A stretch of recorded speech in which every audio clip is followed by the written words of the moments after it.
Viewers, उम्मीद है आपको हमारी वीडियोस पसंद आती होंगी। इससे वीडियो को लाइक करना और चैनल को सब्सक्राइब करना मत भूलिएगा। मूवी की शुरुआत एक लड़की से होती है जो अपने क्लास फेलोज और टीचर के साथ बस में बैठी खुशी खुशी ट्रिप पर जा रही होती है कि एकदम से बस को रास्ता बदलते एक ऐसी जगह ले जाया जाता है जहाँ आसपास कुछ नहीं होता और गेट्स भी पीछे बंद होते हैं। वहाँ बस को रोककर टीचर्स खुद मास्क पहन लेते हैं और बस में गैस फैलाकर सबको बेहोश कर देते हैं। अब जो गैस से बेहोश नहीं होता उसको खुद मारकर बेहोश करते जाते हैं। फिर उनमें से उसी लड़की को उठाते वहाँ से ले जाते हैं जिस पर टीचर्स ने नजर रखी हुई थी। लड़की को होश आता है तो वो एक लैब में होती है जिसमें से न्यूज से बस का एक्सीडेंट होने पर स्टूडेंट्स के मरने की खबर मिलती है जो सच छुपाने के लिए किया गया होता है। और लड़की अपने आप को जख्मी समझी वहाँ मौजूद डॉक्टर बेग और उनके ट्विन को ये बताती है कि वो प्रेग्नेंट है, जिस पर डॉक्टर बेग उसे बताती है कि उन्हें ये भी पता है कि उसका एक भाई और बहन ट्विंस होंगे जो उसकी तरह खास होंगे। जिस पर लड़की बहुत हैरान होती है क्योंकि उसे अपने खास होने का नहीं पता था, न ही उसे अपने पास किसी ताकत के होने का पता था। सीन्स कई सालों बाद पे शिफ्ट होते हैं जहाँ लेबोरेटरी में कुछ लोगों का वहाँ मौजूद लोगों को मारना दिखाया जाता है, जिसके बाद एक खून से भरी लड़की आर्क मरे हुए लोगों में से उठती है और लैब छोड़कर बाहर चली जाती है। वो जंगल से होती रोड पर आती है जहाँ वो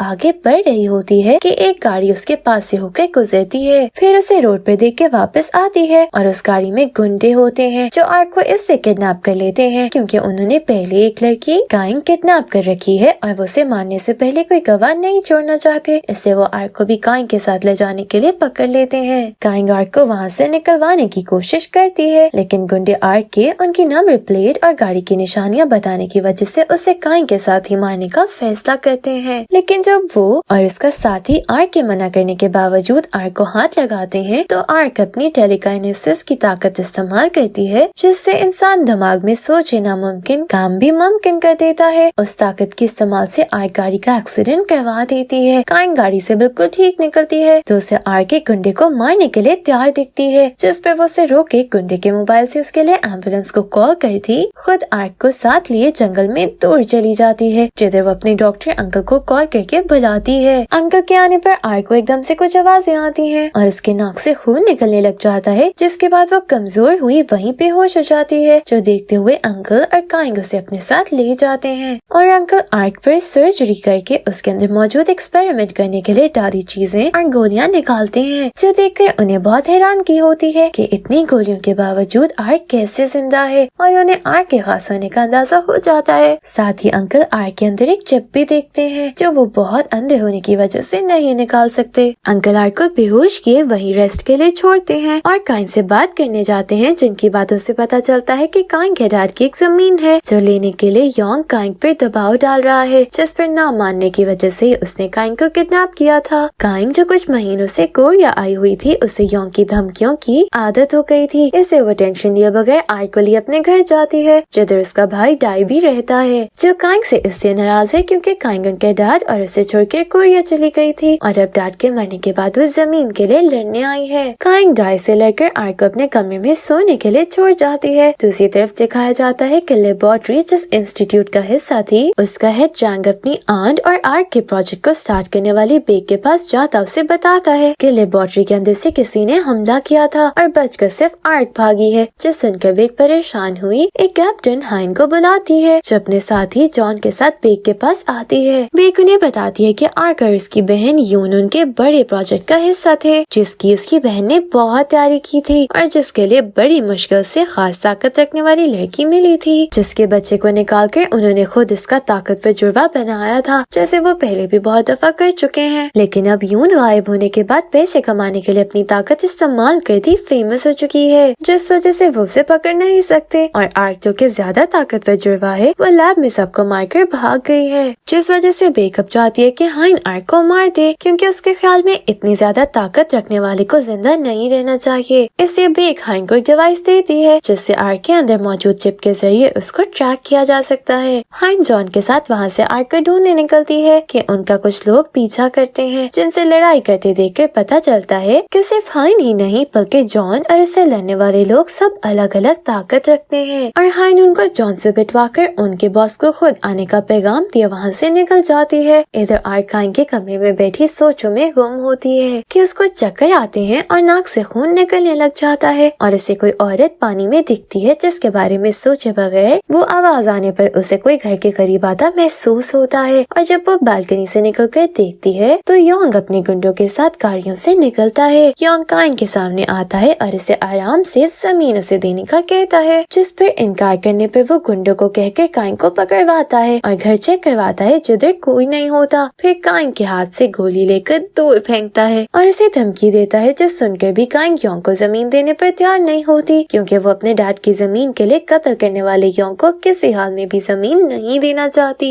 योंग काइन को गुंडों से पिटवाता है, जो देखकर घर में छुपा डाई भी बाहर आ जाता है, जो काइन के साथ गुंडों के हाथों पिटता है और उनको पिटते हुए भी एक शख्स की नजर छत पर खड़ी आग पर जाती है, जिसे देखकर सब समझते हैं कि वो खुदकुशी करने लगी है, लेकिन वो सबके सामने उड़ती हुई जमीन पर आती है और हैरान हुए योंग के सामने काइन और डाई के पास खड़े गुंडों को दूर फेंकती जख्मी किए जाती है और फिर योंग की तरफ मुड़ती उसे गोली से मारने लगती है, लेकिन काइन उसे रोक देती है और योंग को वहाँ से भगा देती है। योंग अपनी बेइज्जती बर्दाश्त नहीं करता और अगले दिन अंकल की दुकान जाता है, जिधर वो उसका हाथ जख्मी करके उसे टॉर्चर करता आर्क के बारे में मालूमात लेता है। साथ ही उसे पता चलता है कि आर्क को ढूंढा जा रहा है। इससे वो पुलिस को कॉल किए बताता है, लेकिन पुलिस उसका यकीन नहीं करती और उनसे बात करते हुए वो अपने ऑफिस आता है तो वहाँ शंघाई की लैब से आई हुए 4 लोगों की चाइनीज टीम उसके गार्ड्स को मारे उसका वेट कर रही होती है और वो सब आर्क के बारे में जानने आए होते हैं। इधर आर्क की मदद करने की वजह से डाई आर्क को अच्छा समझता उससे दोस्ती कर लेता है, जबकि आर्क जब पहली दफा किसी को अपना ख्याल करता देखकर डाई और काइन को पसंद करती उनके करीब होने लग जाती है, जिस वजह से वो डाई से बातें भी करने लग जाती है और दोनों बहन भाई के साथ सुपरमार्केट जाती है, जहाँ इतना खाना साथ देखकर भी बहुत खुश होती है। जबकि काइन को अंकल कॉल करके बुलाते हैं, जिस पर काइन आर्क और डाई को छोड़कर अंकल के पास जाती है। अंकल काइन को समझाते हैं कि वो आर्क की वजह से खतरा मोलने के बजाय आर्क को अपने घर से निकाल दे, जिसके बारे में सोचते हुए ही काइन गाड़ी में आकर बैठती है तो उसे जॉन बाहर बुलाता है और हाइन के पास ले जाता है, जो उसी दिन जैंग से मिली थी और जैंग ने उसे अपना बेग पर शक बताया था, क्योंकि यून गायब होने से पहले बेग से मिली थी और अब आर्क भी सालों बाद खुद ही भाग गई है। साथ ही जैंग और हाइन की बातों से पता चलता है कि दोनों 10 साल से एक दूसरे से नहीं मिले और वो काफी अरसे से एक दूसरे को जानते हैं। बहरहाल हाइन जैंग को धमकी दी जाती है कि वो उसका पीछा ना करवाए और इसके जरिए आर्क तक पहुंचने की कोशिश ना करे, क्योंकि उसे बेग के साथ साथ जैंग पर भी यकीन नहीं है। और हाइन इस मुलाकात के बाद काइन के पास आती है, जिसे वो लैब के अंदर की फुटेज दिखाकर बताती है कि आर्क खतरनाक कातिल है, जिसने अकेले होते हुए लैब में मौजूद सब लोगों को मारा है, इसलिए काइन को अपनी हिफाजत के लिए आर्क उनके हवाले कर देना चाहिए। काइन सोचों में डूबी घर आती है, जबकि हाइन आर्क को पकड़ने के लिए अपनी पूरी तैयारी करने लग जाती है, क्योंकि उनके प्लान के मुताबिक उन्होंने काइन को राजी कर लिया है, जिस वजह से उन्हें फायरवर्क्स होते ही काइन और डाई के निकलने पर आर्क को पकड़ना होगा। उन्हें लगता है कि काइन उनके कहे के मुताबिक डाई को लेकर चली जाएगी, लेकिन काइन उनकी आर्क के खिलाफ बातों के बावजूद आर्क के लिए परेशान हुए उसे डाई के साथ भागने का कहती है, जिस पर डाई आर्क को छत पे ले जाकर भागने का रास्ता बताता है और खुद नीचे काइन के पास जाता है, जो शंघाई टीम के कहने पर गुंडे लेकर आए योंग का सामना कर रही होती है। योंग आते ही काइन को गोली मारते मार देता है, जो देखकर डाई दुखी हुआ उसके पास बैठ जाता है और योंग को मारने आगे बढ़ता है कि हाइन की टीम छत पर खड़ी आर्क पर बॉम्ब फेंकते हैं, जिसकी वजह से घर तबाह हो जाता है और सब समझते हैं कि आर्क मर गई है। जॉन और हाइन वहाँ आते हैं और योंग पर फायरिंग करते हैं, जो देखकर शंघाई टीम अपनी ताकतें इस्तेमाल करते सारे गुंडों डाई और हाइन की बाकी टीम को मार देते हैं, जिसके बाद वो हाइन और जॉन के सामने आते हैं। लड़ाई करते हुए शंघाई टीम के 4 लोगों में से 2 लोग रह जाते हैं, जो हाइन और जॉन को बार बार हर तरीके से मारने की कोशिश करते रहते हैं और जितनी बार भी दोनों उठते हैं उतनी बार उन्हें मजीद जख्मी किए वापस गिरा देते हैं और जब आखिरी बार उन्हें गिराते हैं तो दोनों साथी बड़े खुश होते हैं। लेकिन तभी वहाँ आर्क आती है। दोनों चाइनीज साथी अपनी ताकतों पर घमंड रखते आर्क का मजाक उड़ाते हैं, जिस पर आर्क कुछ नहीं कहती, लेकिन जब वो डाई और काइन को मरा देखती है तो वो अपना गुस्सा दोनों साथियों पर निकालती उन्हें पहले जख्मी करती दूर फेंकती है, जिस पर भी वो नहीं रुकते तो वो एक को मार देती है, जबकि दूसरे को भी मारने लगती है। तो वहाँ यून आ जाती है, जिसको देखकर साथी खुश होती है, लेकिन यून उसे और इसके खिलाफ जाते हुए अपनी बहन पर हमला करने की वजह से खुद ही मार देती है। यून आर्क के करीब आए उसे बताती है कि वो उसकी बहन है, जिसने शंघाई टीम को लैब भेजा था ताकि वो आर्क को वहाँ से निकाल लाए, लेकिन वो अपने घमंड में आर्क पर गोलियां चला लाई अपने मुताबिक उसे मार आए थे, जो शुरुआत के सीन्स में ही दिखाया था। और आर्क के मारे जाने पर यून को शक हुआ था कि शायद आर्क उसकी बहन ना हो, क्योंकि वो तो बहुत ताकतवर थी। लेकिन फिर उसका पीछा करने पर यून को पता चला था कि आर्क ने जानबूझकर ऐसा दिखाया था ताकि वो लैब से भाग सके। और यून आर्क को इसलिए ढूंढना चाहती थी क्योंकि उसे पता है कि आर्क के दिमाग में उनकी मम्मी की तरफ से सिग्नल आते हैं, यानी वो अपनी मम्मी की आंखों से उनके आसपास देख सकती है, जिसकी वजह से आर्क की नाक से खून भी निकलता है। और मम्मी यह सिग्नल खुद ही भेज रही है ताकि आर्क उसे ढूंढ सके। और यून इन्हीं सिग्नल की वजह से आर्क से मिलना चाहती थी। यून आर्क को डाई और काइन की मौत पर उदास हुआ देखकर उसे किसी एक को चुनने का कहती है, क्योंकि इससे वो एक को उनकी तरह का इंसान बनाकर जिंदा कर देगी। लेकिन आर्क उन्हें अपनी तरह नहीं बनाना चाहती, इससे वो चुप रहती है, जिसका फायदा उठाते यून आर्क को बेहोश करती है और गाड़ी में अपने साथ लिए वहाँ से निकल जाती है। और उधर बेक को यून और आर्क के मिलने का पता चल जाता है, जिस पर वो उनकी मम्मी की बात करती है और उनकी मम्मी को एक जगह पानी में तारों में लिपटे दिखाया जाता है, जो वही लड़की है जिसे फिल्म की शुरुआत में बस से निकाल कर लैब लाया गया था। मूवी के आखिर में दिखाया जाता है कि हाइन और जॉन जो मर चुके थे वो असल में जिंदा थे और बचने के लिए मरने का नाटक कर रहे थे। और हाइन आर्क और यून के जाने के बाद जंग को कॉल करती है, जो पहले से ही वहीं मौजूद होता है, और हाइन उसे अपनी मदद करने का कहती है, जिस पर जंग पहले तो मजाक करता है, फिर हाइन को गुस्सा होते देखकर उसे तसल्ली देता है कि वो परेशान ना हो, क्योंकि उसे पता है कि दोनों बहनें अब कहाँ जाएंगी। इसी मोमेंट पे ये मूवी यहीं एंड हो जाती है। Thank you for watching.